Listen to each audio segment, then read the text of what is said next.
IndusInd bank வந்து turn around பண்ணிட்டு வரா இங்க எம்டி ராஜீவ் ஆனந்த் அப்படின்றதா இப்ப பெரிய கேள்விக்குறியா வந்து இருக்கு. இந்த கம்பெனியோட Q3 ரிசல்ட்ஸ் வந்து வெளிய வந்துச்சு. அதுல அட்வான்சஸ் வந்து விழுந்துருச்சு. நெட் ப்ராஃபிட்டும் வந்து விழுந்துருச்சு. நெட் இன்ட்ரெஸ்ட் மார்ஜின பொறுத்தல அதுவுமே வந்து விழுந்துச்சு. நெட் இன்ட்ரெஸ்ட் இன்கமும் வந்து விழுந்திருக்கு. அண்ட் தென் புரோவிஷன்ஸ் அதிகமா ஏறி இருக்கு. அண்ட் தென் நெட் என்பிஏ பொறுத்தல அது கொஞ்சம் அதிகப்படுத்தி இருக்காங்க.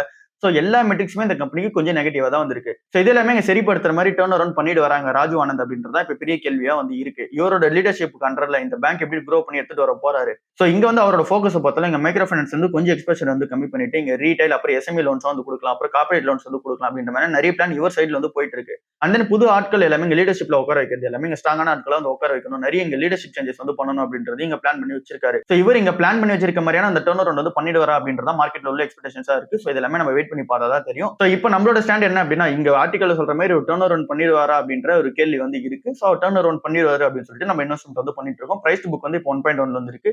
சோ இந்த பிரைஸ்ல கொஞ்சம் டீசென்டான பிரைஸா வந்து இருக்கு. சோ இதுக்கு மேல போகுது அப்படின்னும் போது நம்ம வந்து அப்டேட் பண்ணுவோம். அதுக்கப்புறம் கன்சிடர் பண்ண தேவையில்ல.